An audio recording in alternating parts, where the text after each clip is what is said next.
하나님 말씀 봅니다. 누가복음 11장 1절에서 13절까지 말씀 보겠습니다.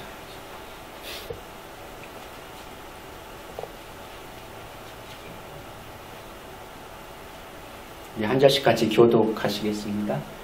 예수님께서 어떤 곳에서 기도하고 계셨는데 기도를 마치셨을 때에 제자들 가운데 하나가 말하였다. 주님, 요한이 자기 제자들에게 기도하는 것을 가르쳐 준 것과 같이 우리에게도 그것을 가르쳐 주십시오. 예수께서 그들에게 말씀하셨다. 너희는 기도할 때 이렇게 말하라. 아버지 이름을 거룩하게 하시오며 나라가 임하게 하시오며 날마다 우리에게 필요한 양식을 주시옵고 우리가 우리에게 빚진 모든 사람을 용서하오니 우리 죄를 용서하여 주시옵고 우리를 시험에 들게 하지 마시옵소서. 예수께서 그들에게 말씀하셨다. 너희 가운데서 누구에게 친구가 있다고 하자 그가 밤중에 그 친구에게 찾아가서 그에게 말하기를 여보게 내게 빵 3개를 우어 주게나. 내 친구가 여행 중에 내게 왔는데 그에게 내놓을 것이 없어서 할 때 그 사람이 안에서 대답하기를 나를 괴롭게 하지 말게. 문은 이미 닫혔고 아이들과 나는 잠자리에 누웠네. 내가 지금 일어나서 자네의 청을 들어줄 수 없네 하겠느냐. 내가 너희에게 말한다. 그 사람이 출환한 이유로서는 그가 일어나서 청을 들어주지 않을지라도 피차기에 제가 되면 마침내 일어나서 그 사람이 필요로 하는 만큼 줄 것이다. 내가 너희에게 말한다. 구하여라 그러면 너희에게 주실 것이요. 찾아라 그러면 찾을 것이요. 문을 두드려라 그러면 너희에게 열어주실 것이다. 구하는 사람마다 받을 것이요 찾는 사람마다 찾을 것이요 문을 두드리는 사람에게 열어주실 것이다. 너희 가운데 아버지가 되어가지고 아들이 생선을 달라고 하는데 생선 대신에 뱀을 줄 사람이 어디 있으며 달걀을 달라고 하는데 정갈을 줄 사람이 어디 있겠느냐. 같이 읽습니다. 너희가 악할지라도 너희 자녀에게 좋은 것을 줄 줄 알거든 하물며 하늘에 계신 아버지께서야 구하는 사람에게 성령을 주시지 않겠느냐. 아멘. 저희가 지금 계속 예수님의 기도에 대해서 생각해 보고 있습니다. 오늘은 예수님의 기도 그 6번째 이야기입니다. 기도는 하나님의 뜻이 나를 통해서 이 세상 가운데 이루어지는 것이 우리들의 기도가 되어지는 것이다 라고 하는 전제를 우리가 생각하고 본다면 오늘 본문 누가복음 11장에서 말씀하고 있는 밤중에 찾아온 친구의 비유는 그동안 우리의 갈래적으로 생각해왔던 강청 기도의 내용도 아니고 능력 기도의 내용도 아니고 또 성도들이 이 땅에서 오랜 시간 동안 기도를 하면 하나님이 들어주신다라는 기도의 양을 강조하고 있는 것도 아니고 하나님이 들어주실 때까지 인내를 가지고 기도해야 한다라고 하는 교훈을 주시기 위해서 하신 비유도 아니라고 하는 사실을 발견할 수가 있게 되어집니다. 그것은 이 세상에서 하나님의 자녀로 부름받은 성도들이 마땅히 구하며 살아가야 할 것이 무엇인지를 오늘 본문의 말씀을 통해서 우리에게 가르쳐주고 있기 때문입니다.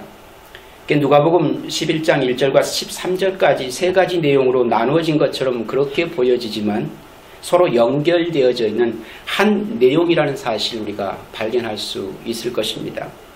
그것은 일용할 양식을 구하는 것과 떡 3덩이를 구하는 것 그리고 항상 구할 것이 동일하게 한 가지 내용을 담고 있다라는 것입니다. 본문 1절과 4절까지는 주기도문 즉 주님의 기도에 대한 내용입니다. 이 내용은 우리가 지난 시간에 살펴보았습니다. 그리고 5절과 8절까지는 밤중에 찾아온 친구에 관한 비유이고 그리고 9절과 13절까지는 구하는 자에게 좋은 것으로 주시는 하나님 아버지에 대한 내용을 담고 있는 것을 볼 수가 있습니다.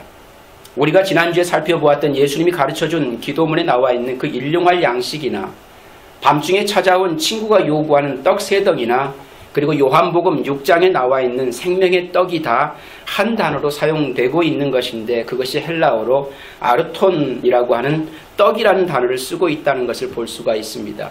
그러니까 이 떡은 과거에도 구했고 현재에도 구하고 미래에도 구해야 될 것으로, 모든 세대가 동일하게 구해야 할 것으로 우리에게 쓰여지고 있다는 얘기입니다. 결국 이 일용할 양식은 그날 먹어야 할 일상적인 양식을 말하는 것이 아니고 꼭 필요한 양식, 내일의 양식으로 우리들의 과거와 현재와 미래의 양식이 되는 이 세상의 떡으로 오신 예수 그리스도를 말씀하고 있다는 거예요.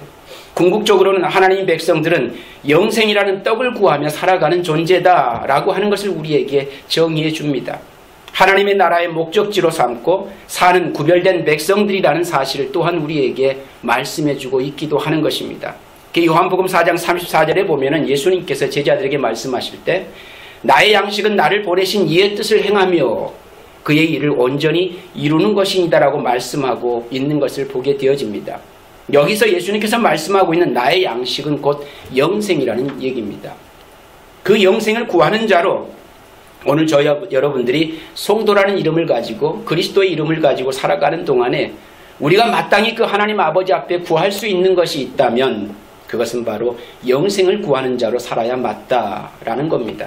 예수님께서는 주기도문을 통해서 예수님의 제자들에게 그의 정체성이 무엇인지를, 그리고 그 정체성 가운데 살아가는 그 사람들이 어떤 삶을 담고 살아야 되는지를 우리에게 알려주고 있는 것입니다. 예수님의 제자들이 이렇게 예수님께 요청을 했죠. 주여, 요한이 자기 제자들에게 기도를 가르친 것과 같이 우리에게도 가르쳐 주옵소서. 그러니까 요한의 제자들도 자기들만의 기도가 있는데 우리들은 아직까지 없습니다. 누구의 요구라고요? 제자들이 예수님께 하는 요구입니다. 그러니 우리들을 가장 잘 표현할 수 있는 기도문을 주십시오 라고 요구했을 때 주어지는 것이 주기도문이었습니다. 그래서 예수님께서 그들의 의중이 무엇인지를 잘 알고 그들의 정체성을 분명히 알 수 있고 그들이 궁극적으로 도달할 목적지를 정의하고 있는 주님의 기도를 가르쳐 주셨던 거예요. 이들이 기도를 못해서 기도문을 요청했던 것이 결코 아닙니다. 이들은 그 당시에 기도의 대가들이었어요. 우리가 생각하는 것처럼 기도도 안 하고 맨날 밥만 먹고 쑥치기처럼 살아가는 그런 인생들이 아니었다라는 얘기입니다. 눈 뜨면 하는 일이 기도하는 일이었어요. 누구보다 열심히 기도하는 일이 그들의 삶이었고 매 순간 그들의 생애 가운데 기도는 떼어놓을 수 없는 그들의 삶의 일부분이었습니다. 당시에는 이러한 공동체 기도들이 굉장히 많이 유행하고 있었습니다. 유대인들에게는 카디시라고 하는 기도문이 있었고 18번의 축복 기도로 구성된 데필라 기도문이 있었습니다. 그리고 또 쿰랑 공동체는 그들 나름의 찬송과 기도문을 가지고 살았던 이들이었습니다. 그러니까 오늘 본문의 한 제자의 언급처럼 세례 요한도 자기 제자들에게 그들 나름의 기도문을 가르쳐 준 것으로 밝혀주고 있지 않습니까? 그러니까 그들은 기도하는 일이 밥 먹고 하는 일이었어요. 이처럼 예수님은 그들의 요청에 따라 그들에게 너희들은 내일의 양식 곧 생명의 떡인 예수 그리스도를 구하며 이 예수 그리스도를 믿음으로 얻는 영생을 구하는 자들이다라고 너희 아이덴티티가 뭔 줄 아니? 라는 사실을 정확하게 꼬집어서 가르쳐주고 있는 것입니다. 이 땅에 살아가는 성도들의 아이덴티티, 오늘 저와 여러분이 무엇을 구하며 살아야 할지를 주기도문을 통해서 우리에게 알려주고 있는 것이라는 얘기입니다. 이처럼 한밤중에 찾아온 친구가 자신의 친구에게 구하였던 것도 동일하게 무엇을 말씀하고 있는 것일까? 거기에 주안점이 있는 것입니다. 사실 오늘 본문의 내용을 하고자 하는 것은 떡 세 덩이에 관해서입니다. 생명의 떡인 예수 그리스도, 바로 영생을 구하고 있는 거예요.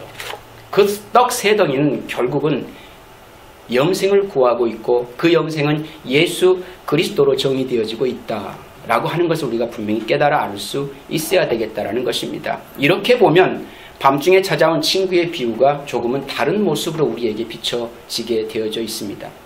그동안 우리들이 알아왔던 소위 강청함의 비유는 잘못 이해되어진 기도의 모습이라는 사실입니다. 우리의 신앙심이 너무나 특출하여서 우리 조상 대대로 내려왔던 그런 열심이 있습니다. 그렇지요. 정환수에 물을 떠놓고 이렇게 빌듯이 우리는 매사 우리의 삶들을 우리도 알지 못하는 그 어떤 신에게 우리의 정성과 우리의 애씀과 우리의 수고로움을 나타내 보이면 우리의 바람과 뜻대로 그 소원이 성취된다고 생각하는 그런 기도를 우리의 마음속에 잠재적으로 갖고 살아온 사람들입니다. 그러기에 오늘 이 주기도문에 대한 내용도 오늘 밤중에 찾아온 친구의 비유의 이야기도 그런 식으로 해석하고 이해하고 있는 거예요. 그것이 적합하다고 생각합니다. 그렇지만 결코 그 본문은 그 얘기를 하고 있는 것이 아니라는 거예요. 소위 오늘의 본문을 가지고 강청 기도의 능력이라는 책을 쓴 사람도 있습니다. 물론 이 책도 불티나게 팔렸지요. 왜? 다 그 능력을 한번 경험하고 싶은 것이고 그 능력을 체험하여 세상 가운데 나를 드러내고 싶은 그 욕망이 지대하게 많기 때문이겠지요. 누구든지 한 번쯤은 관심을 가져보고 싶고 나도 그런 사람 되고 싶은 욕구와 욕망이 없다면 사람이 아니겠지요. 저에게는 그런 것이 없었을까? 당연히 있었지요. 그로 말미암아 열심히 기도했습니다. 기도굴에 들어가서도 기도하고 산에 가서도 기도하고 열심히 했습니다. 그것이 하나님 백성으로 마땅히 해야 될 일, 목회자의 길을 가는 사람에게 있어 당연히 있어야 될 일이라고 생각을 했고 그 능력을 받아야 된다고 생각을 했었어요. 그래서 열심히 했습니다. 네, 보시다시피 이렇게 능력은 없습니다. 소위 오늘의 본문을 가지고 강청 기도의 능력이라고 해석을 하여 그것을 도전하여 우리로 하여금 그 삶을 살아가도록 지향하고 있다면 저는 그건 사기다라고 생각을 합니다. 솔직히. 이것은 완전히 인본주의적인 사고를 가지고 하나님을 자기 마음대로 이용할 수 있다라고 하는 엄청난 비신앙적인 오리를 범하고 있는 거예요. 이 비유의 말씀은 그런 내용을 갖고 담고 있지 않다라는 것입니다. 본문 5절과 8절의 말씀에 한밤중에 찾아온 친구의 비유를 보다 분명하게 알려면 당시 고대 근동의 문화적 사항을 알아야 좀 쉬운 이해를 가질 수가 있게 되어집니다. 당시 유대 사회는 그야말로 공동체 사회였습니다. 지금으로 말하면 공산주의가 말하는 사회주의 사상과 아주 비슷하다고 볼 수가 있습니다. 모든 것이 집단주의의 체제입니다. 내 것 네 것이 없는 사회 공동체, 집단 공동체, 그런 공동체가 나타나고 있었던 곳이었습니다. 바로 오순절 성령께서 임하셨을 때 성령이 오순절 다락방에 모인 이들에게 임하였을 때 그들의 삶이 어떻게 달라졌습니까? 바로 내 것 네 것이 없는 유무상통하는 집단 공동체 사회가 되었지요. 그들이 바라고 열망하는 사회 공동체입니다. 성령이 임하자 그 삶이 그대로 그들 속에 재현되더라는 얘기입니다. 내 것 네 것이 없는 사회. 바로 그것을 연상하면 되어집니다. 그러니까 먹을 것도 그날의 마을 공동체가 먹을 빵을 굽더라도 다 같이 구워서 먹었고 먹다 남은 것은 지정된 집에 보관하게 되어져 있었습니다. 그러니까 그날 그 빵이 어느 누구의 집에 있는지는 너무나 정확하게 다 알고 있는 사실입니다. 이 공동체는 혈연 공동체보다 훨씬 더 끈끈한 공동체인 친구, 벗이라는 공동체로 맺어져 있었기 때문에 그 마을에 누구의 집에 손님이 찾아오든지 그 손님은 그 마을에 찾아온 손님이었어요. 개인의 손님이 아닙니다. 그리고 손님은 유대사회 속에서는 낮에 오겠습니까? 밤에 오겠습니까? 당연히 밤에 옵니다. 낮은 덥기 때문에 이동하지 않습니다. 그래서 밤에 손님이 찾아오는 것이 당연한 거예요. 그건 관례입니다. 밤중에 다 자고 있는데 와서 깨웠다라고 하는 그 의미 때문에 오늘 우리가 가지고 있는 이 문화적 습관으로 이해를 하면 안 된다는 얘기입니다. 그들에게 밤에 손님이 찾아오는 건 너무나 지극히 당연한 일이고 늘상 있어 왔던 일입니다. 그리고 누구의 집에 그 떡이 있는지 다 알고 있어요. 마을 공동체가. 그렇기 때문에 당연히 그곳에 가서 떡이 있다는 사실을 아는 친구는 그곳에 가 그 떡을 달라고 요구할 권리가 있는 겁니다. 그래서 한밤중이라도 얼마든지 친구의 집 문을 두들겨서 떡을 구하는 일은 너무나도 당연한 것이었어요. 우리가 생각하는 것처럼 애쓰고 수고하고 끈질기게 매달리면 그 떡을 얻어낼 수 있다, 이런 얘기 아닌 거예요. 우리의 문화적인 습관으로 유대사의 문화의 습관을 그렇게 이해해서는 안 된다라는 얘기입니다. 그리고 사실 본문의 말씀에 보면 밤중에 찾아온 손님을 대접하기 위해서 한 친구가 친구의 집에 찾아가서 떡 3덩이를 줄 수 있겠니? 라고 딱 한 번 물어보았는데 어떻게 이것이 계속 때를 쓰고 졸라대는 강청의 기도의 모습으로 바뀌었는지는 모르겠어요. 성경에는 그런 내용은 담고 있지 않습니다. 그냥 떡을 줄 수 있겠니? 라고 요구했을 뿐입니다. 그런데 혹자들은 이 내용을 밤에 그렇게 자고 있는 가족들을 깨울 정도로 계속 문을 두드린 것으로 그렇게 이해하지 않았을까라는 겁니다. 그런데 딱 한 번 물었습니다. 떡을 줄 수 있겠니? 이 집에 떡이 있지 않니? 내가 지금 그 떡을 먹어야만 하는데 그 떡을 줄 수 없겠니? 라고 묻습니다. 그건 당연한 요구였다니까요. 우리가 생각하는 것처럼 무리한 요구가 아닙니다. 불의한 요구도 아닙니다. 예의 없는 행동도 아닙니다. 당연히 할 수 있는 행위였고 마땅히 요구해야 될 행위였다라는 거예요. 하나님 앞에 이유도 없이 조건도 달지 않고 무작정 떼쓰지 말라는 얘기입니다. 그 하나님 앞에 나갈 때는 그 하나님의 지혜를 구하며 그 하나님이 뭘 기대하시고 원하신지를 알고 그 하나님 앞에 무릎 꿇어 기도하십시오. 그냥 내 소원이 성취되기를 위해서 그 하나님의 구중은 묻지도 않고 나만 바라봐 주세요 라고 기도하지는 마십시오. 그게 예의 없는 겁니다. 그렇죠? 좀 그 하나님 앞에 나갈 때도 저와 여러분들 좀 예의를 갖추고 나갔으면 좋겠다. 너 내가 누구인지 아니? 라고 물으면 그건 관심 없고요. 지금 내가 죽겠다고요 라고 그렇게 하나님 앞에 덤벼들지 말라는 얘기입니다. 그 하나님 우리의 속사정 다 아십니다. 그럼에도 불구하고 지금 내가 어떤 공공한 처지인지를 알기를 원하신 하나님이신 것이지 밑도 끝도 없이 하나님 이거 해결해 주셔야 돼요 라고 삿대질하며 덤벼들지 말라는 얘기입니다. 이거 안 해주면 나 하나님 배반할 거예요 라고 협박도 하지 마세요. 그런 협박에 넘어갈 하나님 아닙니다. 나 다 알고 있는데 아시잖아요. 그 아시는 분 앞에 나가는 저와 여러분의 모습이 왜 그렇게 무례하고 왜 그렇게 불손하고 우리의 기도의 모습이 왜 그렇게 참담한지 모르겠습니다. 좀 그 아시는 분이 내게 뭘 요구하시는지를 깨달아 알고 그분 앞에 나갔으면 좋겠다 라는 기대를 합니다.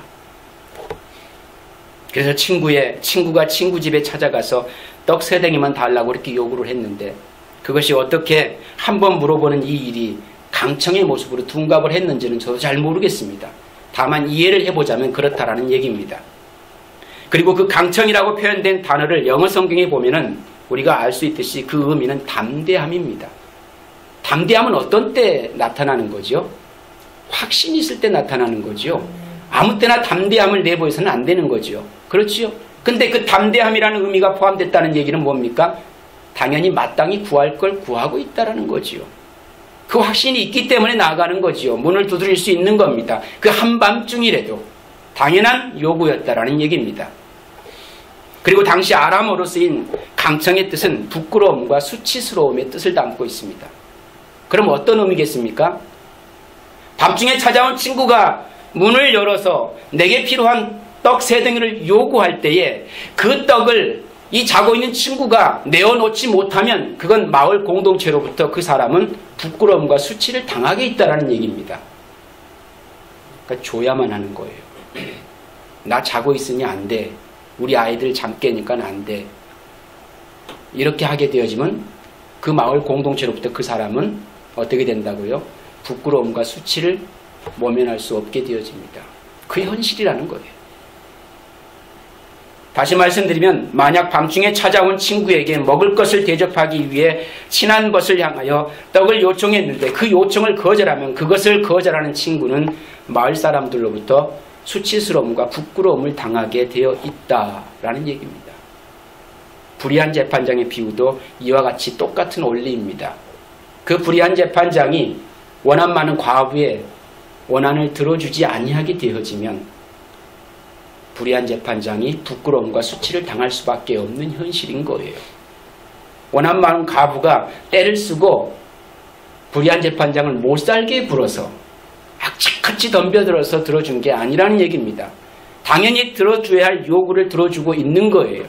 관례상 그렇다라는 얘기입니다. 그런 요구가 오늘 우리가 생각하고 있는 것처럼 기도하면은 때를 쓰고 하나님 마음을 얼레고 달래서 내가 원하는 소원 성취를 향해 나아가는 것이 아니라는 거예요. 이것이 당시 유대사의 통념입니다. 근데 우리는 그 통념을 깨고 이 시대의 기독교 안에서는 그런 어처구니 없는 무속신앙적이고 주술적인 기도 행위를 너무나 반복하고 있다는 거. 이게 문제인 거죠. 그 하나님을 전혀 예의 없이 대합니다. 그 하나님은 저와 여러분들이 예의를 갖추기를 원하는 거예요. 나 누구인지 아니? 라고 물을 때 나의 하나님이십니다. 내 삶의 주인 되시죠. 하나님, 내가 어떻게 하면 좋겠습니까? 라고 다소곳이 물어야 맞죠. 다짜고짜 덤벼들어가지고 울며 불며 이게 도대체 어떻게 된 겁니까? 내가 그동안 신앙생활한 게 몇 해이며 내가 얼마나 눈물 뿌려 하나님께 기도했는데 도대체 나한테 왜 이러시는 거예요? 이렇게 덤벼드는 그런 기도는 좀 우리가 삼가해야 되지 않을까라는 생각을 해보게 되어집니다. 이런 얘기를 제가 할 때마다 늘 마음에 염려하는 게 있습니다. 아예 기도를 안 할까봐. 아예 기도를 안 할까봐 염려스러운데, 근데 그 하나님 마음을 아는 하나님 백성이 어떻게 그 아버지 앞에 기도하지 않을 수 있습니까? 그 하나님의 뜻과 의중이 뭔지를 너무나 잘 아는데 어떻게 그것을 붙들고 기도하지 않을 수 있어요? 그런 사람은 원래 하나님 백성 아니었던 거죠. 그저 하나님 이름을 빌려서 자기 실속이나 챙기려고 하는 그런 아주 못된 사람이었겠죠. 그렇지 않겠습니까? 그러면 떡 3덩이는 당연히 주어져야 할 것이었습니다. 그러니까 마땅히 구하여야 할 것이라는 뜻이 되겠죠. 마땅히 구해야 될 거였어요. 꼭 필요한 양식인 것입니다. 이것을 때를 쓰고 끈질기게 요청해서 얻어지는 것이 아니라는 거예요. 구하면 너무나 당연하게 받을 수 있게 되는 거였어요. 그것이 밤이든지 낮이든지 관계없이 언제든지 구할 수 있는 것입니다. 그게 기도입니다. 언제든지 구할 수 있는 것. 누구의 뜻으로? 하나님의 뜻으로. 그게 기도예요. 내 뜻으로 구하는 거 말고요. 내가 원하는 것 쟁취하기 위해서 구하는 거 말고요. 그 하나님이 원하는 뜻을 구하는 일에 있어서 밤과 낮이 어디 있습니까? 우리 현실의 삶의 상황이 어디 있습니까? 관계없지요. 길 가다가도 구할 수 있는 거고, 화장실에서 일을 보다가도 구할 수 있는 거죠. 거기에 무슨 체면이 있습니까? 그게 기도입니다. 기도는 쉬지 않고 하는 거예요. 우리 호흡이라며요. 근데 기도 안 하고 사는 삶 보면 참 대단합니다. 그게 기적이죠. 어떻게 숨을 안 쉬는데 살 수 있는지 모르겠습니다. 당연히 쉬지 않고 기도해야 사는데 하루 365일 동안 우리는 숨 쉬지 말래도 쉼없이 쉬고 있잖아요. 뭐 하려고? 살라고. 그럼 기도도 그렇게 해야 되는 거 아닙니까? 살기 위해서. 그 생명을 구하는 일에 어떻게 쉼이 있습니까? 한순간도 쉼이 있어서는 안 되는 거죠. 분초마다 때마다 시마다 성령이 내게 그 도전을 주실 때마다 내 삶이 그 생명으로부터 벗어날 때마다 그 하나님을 붙들고 구해야죠. 그게 맞는 거 아닙니까? 나 살고 싶어요. 그게 기도입니다. 근데 그렇게 안 하고도 사는 게 기적이죠. 안 하고도 사는 게 기적. 뭘 받아내는 게 기적이 아닙니다. 구하면 너무나 당연하게 받을 수 있게 되는 거였어요. 그것이 밤이든지 낮이든지 관계없이 언제든지 구할 수 있는 것. 또 항상 구해야 하는 것이었습니다. 이것은 오늘 저와 여러분들이 항상 구해야 할 것이기 때문입니다. 과거에도 구했고 현재에도 구하고 미래에도 여전히 구해야 할 것, 항상 기도를 통해서 구해야 할 것이기 때문에 구하라 그러면 주시겠다 라고 말씀하시는 것입니다. 찾으라 그러면 찾을 것이다 라고 약속하는 거예요. 두드려라 그러면 열린다 라고 말씀하시는 겁니다. 내 소원이 아닌 하나님의 소원이기 때문에 그렇습니다. 내 뜻이 아닌 하나님의 뜻이라서 그렇습니다. 그건 마땅히 그렇게 구해야 되는 거죠. 그러므로 바울 사도는 데살로니가 성도들에게 이것이 하나님의 뜻이라고 말씀하시면서 쉬지 말고 기도해라 라고 말씀하고 있는 거예요. 어떻게 사람이 쉬지 않고 기도할 수 있지? 여러분들은 맨날 기도를 특정한 날에 정해놓고 해야 되니까 그게 무지하게 부담스러운지 모르겠지만 기도는 그렇게 부담스러운 행위가 아닙니다. 여러분이 숨을 쉬듯이 자연스럽게 하나님 앞에 우리의 구할 것을 구하는 것이 맞는 거지요. 이유는 딱 한 가지입니다. 살기 위해서입니다. 죽지 않기 위해서입니다. 그런데 어떻게 그 기도를 쉬지 않고 해야 되는데 쉬면서 하는지 모르겠습니다. 우리 호흡이 멈추는데. 그러고도 살기를 바라는 게 그게 잘못된 신앙이겠죠. 오늘 우리들이 항상 구하면서 살아야 할 것이 무엇입니까? 그건 떡이라는 거예요. 떡. 무슨 떡입니까? 영생이라는 떡입니다. 그 떡은 때와 장소가 없습니다. 구해야 합니다. 이것은 구해도 되고 구하지 않아도 되는 것이 아니라는 얘기입니다. 쉬지 말고 구해야 합니다. 그래서 주기도문의 내용을 딱 정리하면 이렇습니다. 이 떡으로 오신 예수님에 의해서 제사함을 얻게 되고, 이 떡으로 오신 예수님에 의해 하나님의 나라가 완성되며, 이 떡으로 오신 예수님에 의해 하나님의 나라의 뜻이 이 땅에서도 이루어지게 되어지고, 이 떡으로 오신 예수님에 의해 시험과 악에서 구원함을 얻는 은혜의 시대가 임하게 되고, 이 떡으로 오신 예수님을 인해서 하나님의 거룩한 이름이 회복을 얻게 되어지고 하나님이 영광을 받게 되는 것입니다. 결국 매일의 양식 데일리 브레드는 매일의 양식 예수 그리스도였습니다. 그걸 구하라는 것입니다.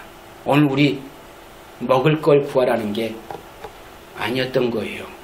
우리 육신을 보존하기 위해서, 이 세상에 잘 먹고 잘 살기 위해서 구하라는 것이 아닙니다.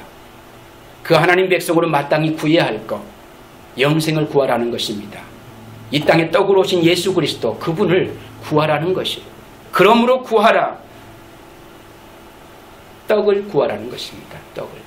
그 떡, 그 영생의 떡.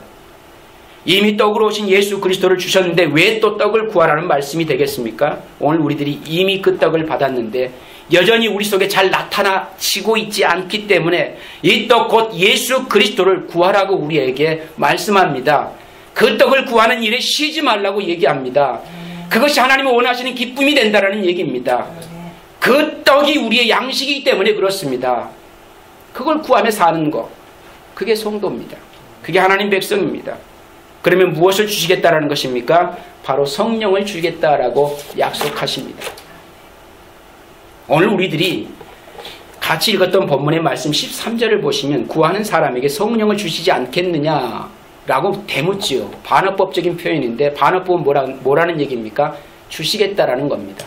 약속이에요. 어떻게 그걸 안 줄 수가 있겠니? 당연히 주지, 이 얘기입니다. 하나님의 뜻을 구하는데, 하나님이 원하신 것을 구하는데 어떻게 안 줄 수가 있겠습니까? 당연히 받지요. 근데 왜 못 받습니까? 구하지 말라는 것만 구하니까 그렇습니다. 구하지 말라는 것은 그렇게 열심히 구하는데 구하라는 것은 정말 안 합니다. 성령을 주시겠다라는 것입니다. 이 기도는 당연히 들어주실 수밖에 없는 기도라는 거예요. 그것은 하나님의 뜻이기 때문에 그렇습니다. 요한복음 16장 24절에 보면 지금까지는 너희가 내 이름으로 아무것도 구하지 아니하였으나, 그렇게 기도를 많이 했는데 그들이 아무것도 안 구했대요. 그들의 삶이 그냥 기도의 삶이었는데 아무것도 안 구했대요. 구하라 그러면 받으리니 너희 기쁨이 충만하리라. 너희가 그동안 진짜 기쁨을 한 번도 경험하지 못했다라는 겁니다. 여기서 지금껏 내 이름으로 구하지 않았다는 것은 예수님과 일치된 기도를 하지 않았다는 뜻입니다. 주님의 마음에 합한 기도를 하지 않은 자들, 그들은 기도하지 않은 거예요. 주의 이름으로 아무것도 구하지 않는 자의 삶이 되어지는 것입니다. 우리가 예수 이름으로 기도한다는 것은 예수님의 뜻과 일치된 기도를 의미합니다. 그런데 제자들은 예수님의 죽으심을 이해하지 못합니다. 왜 죽냐라는 거예요. 우리 남겨두고. 주님이 살아 계셔야 우리의 뜻이 관철되어지고 우리의 뜻이 이루어지는데, 이 땅에 정책인 메시아로 우뚝 서 있어야 우리가 로마로부터 해방되어지고 이제 우리 세상이 올 텐데 왜 죽냐는 거예요. 이해가 안 되는 거죠. 주님은 그들의 뜻을 이루어줄 수가 없는 겁니다. 그들이 원치 않는 그 죽음의 자리에 서야만이 그들에게 영생이라고 하는 선물이 주어질 수 있고, 그들이 그 사망의 자리에서 생명의 자리로 옮겨질 수 있기 때문에 주님은 죽으셔야만 했던 것입니다. 그런데 그들은 전혀 그 주님의 뜻을 구하지 않습니다. 자기들의 뜻만을 구합니다. 자기들의 욕심만을 챙기길 원합니다.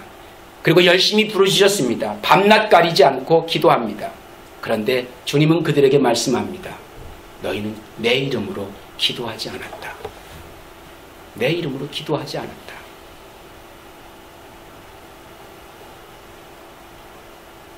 제자들은 예수님의 죽으심을 이해하지 못합니다. 예수님의 오심을 자신들의 육신의 이익으로만 생각하고 그분을 따랐기 때문이겠죠. 그런 예수님을 알지 못하는 제자들이 예수님의 뜻과 일치된 기도를 할 수 없는 것은 당연한 것 아니겠습니까? 이 땅의 성도들이 주님의 뜻이 무엇인지를 알지 못하고 자기의 뜻, 자기의 소망, 자기의 꿈, 자기의 계획을 하나님 앞에 관철시키기 위해서 그렇게 애쓰고 수고하는 모든 행위는 하나님 앞에 아무것도 카운트되지 않는다는 얘기입니다. 그것은 기도하지 않은 것이 되어지는 거예요. 우리는 인정하고 싶지 않겠지만 성경은 그렇게 우리에게 말씀하고 있다라는 것입니다. 그러니 예수님을 알지 못하는 제자들이 예수님의 뜻과 일치된 기도를 할 수 없는 것처럼 저와 여러분도 그 예수가 누구인지 알지 못하면, 그 생명으로 떡으로 오신 예수 그리스도가 누구인지를 알지 못하면 저와 여러분도 여전히 그 예수의 이름으로 기도하지 않는 자가 되어진다라는 겁니다. 이런 의미에서 내 이름으로 아무것도 구하지 않았다라는 것이지 기도하는 행위가 없었다라는 뜻은 결코 아닙니다. 여러분 기도 많이 하셨잖아요. 그렇죠? 엄청 많이 했는데 내놓을 것은 하나도 없습니다. 그러면 그거 안 한 거죠. 내놓은 게 보일 게 없잖아요. 그렇게 많이 기도했는데 달라진 거 별로 없습니다. 그러면 안 한 거죠. 그래도 했어요. 밥 먹고 숨만 쉬면 기도했는데 했겠죠. 행위가 없다는 얘기가 아닙니다.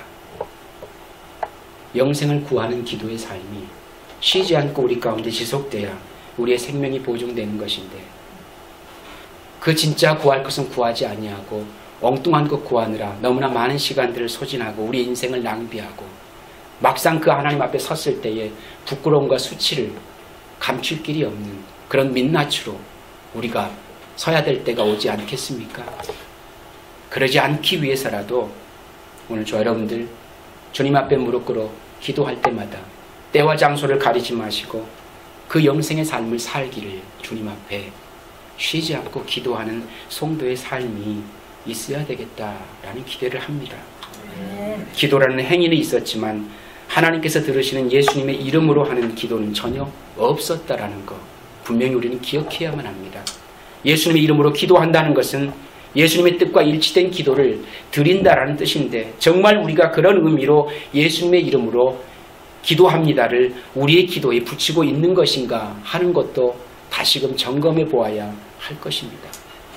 한번 생각해 보십시오.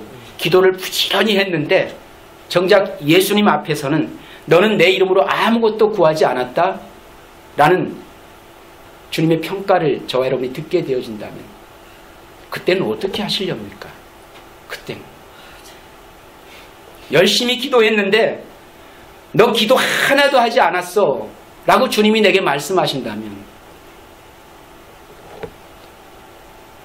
이처럼 기도는 결코 내 신앙을 과시하기 위한 것도 내 열심을 보이기 위한 것도 아닌 겁니다.